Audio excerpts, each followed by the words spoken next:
Thank you again, Mayor Langfelder, for meeting with us today. And I just have a couple of questions that our viewers would like to know. We actually did a poll on Facebook. Oh, good. And some of these questions come from what people said they'd like to ask the mayor if they had the opportunity. Oh, sweet. So is this going to be a regular, like every 6 months or something? That would be great if we could, Sure. like keeping the poll of that. Yeah, that'd be good. Posting it to our social media outlet once that becomes available. So starting with statistics from the 2010 census show that over 50% of the Black population in Springfield live at or below the federal poverty level. What can or what is being done to help improve these statistics? Well, what needs to be done is job creation, of course, and specifically with Springfield, what my focus will be on with economic development is what I call the heart of the city, and that's more downtown, east side, near north side. If you look at the city of Springfield, the peripheral areas are doing well, but the inside part, that's where we have the greatest opportunity, in my estimation, to do economic development. So, with income, comes greater wealth within the individuals that, hopefully will raise that level. So in the study, was it just for Springfield, or was it through the MSA? Do you know what that statistic was? It was by the different census tracts in the area, and of course, the same way it goes with the wards as well. That's where I was looking at Ward 2, Ward 3, that area, and that's where it said that. So there's how I plan on progressing in that. Just give you a little background. I came from banking. I've spent about 14 years in banking. Part of that was community reinvestment coordinator, and my job was to create bank programs and market those programs to low and moderate income areas. So those are the census tracts you're speaking of, and that is an important aspect of what we need to focus on, because we want our whole community to thrive, so we can grow together, and I think that will help with people wanting to move into Springfield, and it just helps in general. But how we're going to do it is within that area we get community development block grant funds. And so that comes to the city from the federal government, and we can prioritize how we spend those funds. So I will be appointing a new economic development director and working with that individual to prioritize those funds in the upcoming years. That's one aspect of it. The other one is with ward plans. I ran on developing ward plans, so my community relations director as well as other department heads will be working with the aldermen to make sure that we're identifying the issues that face each ward and prioritizing projects and developing a plan to address those issues, not only the short-term ones but also the long-term ones, so we can help resolve some of the prolonged problems that continue on. Okay, thank you. And that actually leads us right into our next question. It said, with most of the Black population congregated on the city's north and east side, it seems like these places are in the most need of modernization. What plans are there for improvement, as you touched on that previously? Well, what's interesting is Tim Rawls came by. He's with the Neighborhood of Hope, and they have a plan that they're going to update. But one of the areas that showed on the map was between South Grand and Cook Street, and I think it was between 11th and 18th Street. And there's just a lot of vacant properties, and as from the previous administration, removing dilapidated buildings, which is good to an extent. How we're going to change that focus is when the properties get to that state, hopefully you can prevent it from being torn down. Or we can do an analysis if those properties can be revitalized. That's something we should take a look at. But there's a lot of vacant property that we would be able to develop. What I'd like to see is kind of change the neighborhood look, if you will. Instead of having similar homes, what we'd like to do is have different architectural designs, and then also take a look at the lots themselves. Maybe we can make them a little bit bigger or subdivide them differently. So it's you just don't have a lot of housing right in an area. You can have green space and so forth, but that's what I'll work with the economic development director on, is and then it's just not a city project, of course, it's a community project. So we need to work with the community leaders like Tim Rawls and the Chamber of Commerce, other entities, to come up with the best plan, and that goes into the ward plans. Of course, you'll have feedback from the aldermen, the businesses and neighborhoods in the area to what would they like to see within their own neighborhoods and how they would like to see that progression. Thank you. And the Illinois Department of Commerce and Economic Opportunities offers incentives such as tax credits for businesses who build in impoverished areas, referred to as enterprise zones. Mm-hmm. Besides these incentives, what else can Springfield do to attract businesses?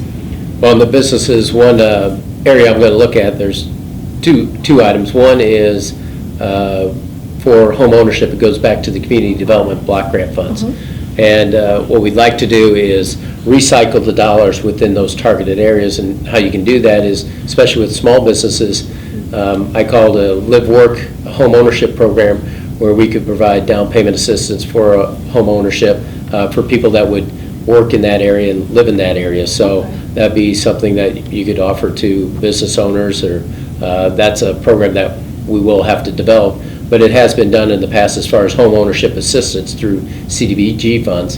And that goes back to my banking days, so it can be done. It's a matter of formatting that type of program specifically for that use.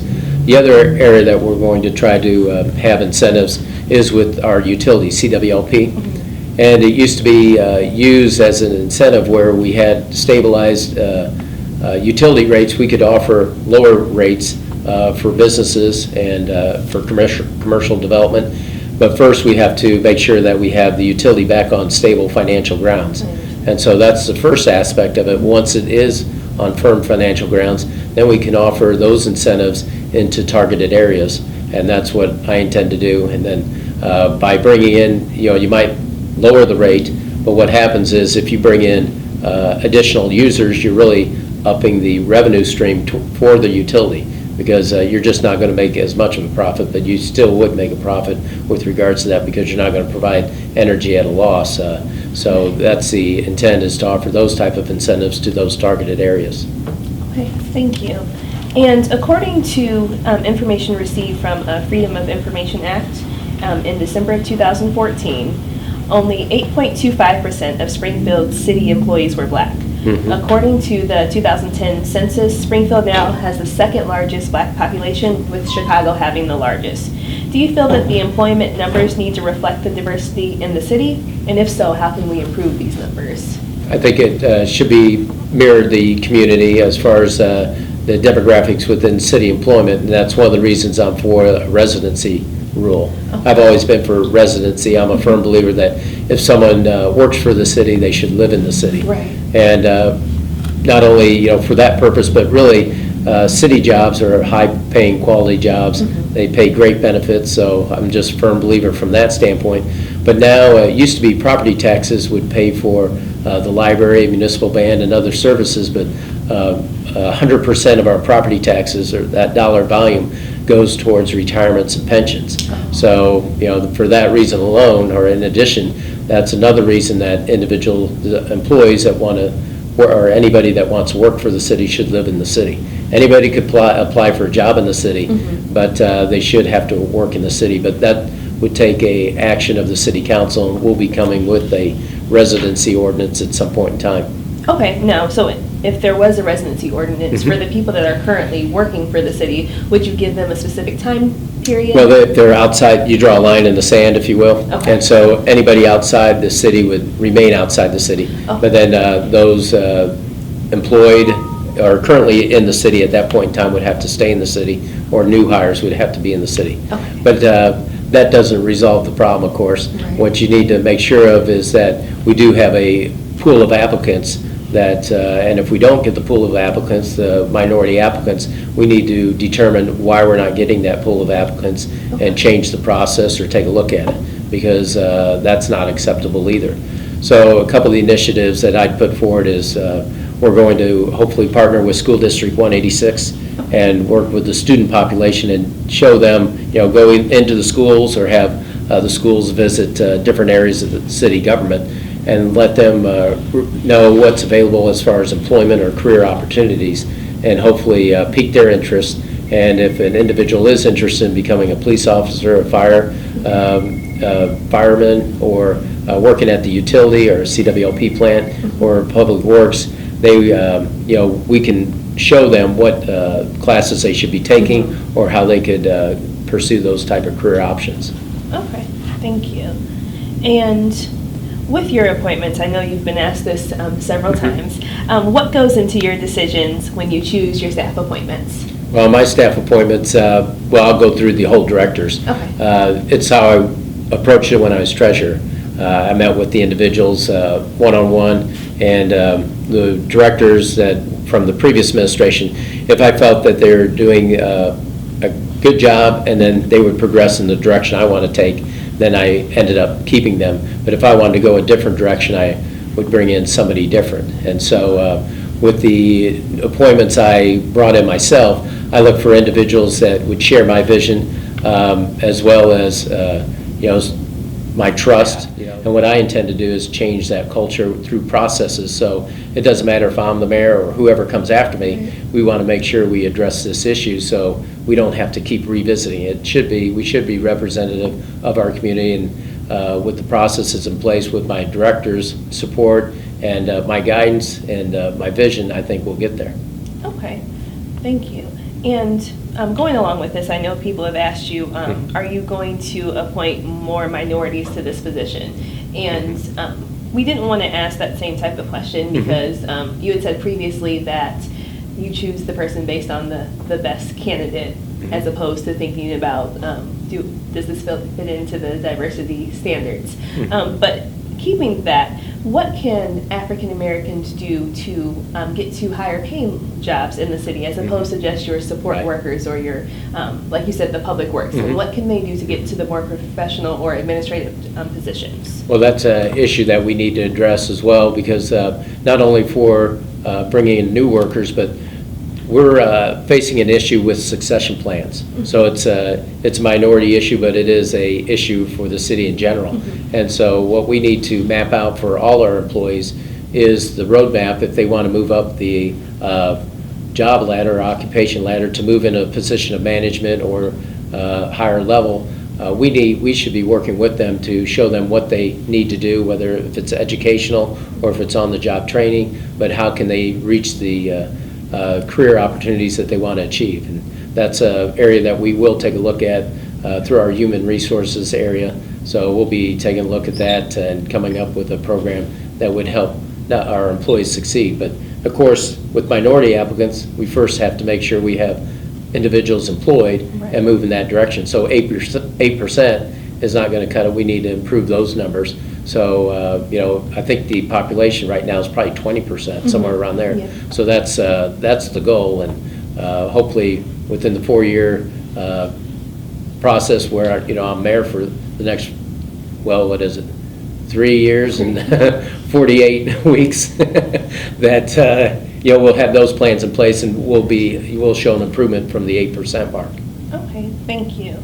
And Wes Barr, the Sangamon County Sheriff, stated in a letter to the SJR that juvenile crime typically occurs between the time that school is out and the time of adult supervision, which is typically after 5 p.m. With crime as a whole increasing with the warmer weather, juvenile crime is due to increase as well.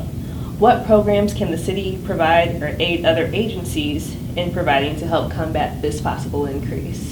Well, there's one program, Grow Your Own, and that was through Hanson Engineers. They started that, I believe, a couple of years ago, and we're participating in that to a degree, but it doesn't reach the numbers that you need to reach. It's for individuals that would like to learn more about engineering, and so I think we have 2 individuals that will work with the city in regards to that.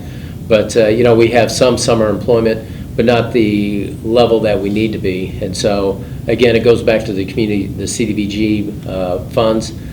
Next year, it's probably too late this year, but next year, what I plan to do is allocate some of those funds for summer employment.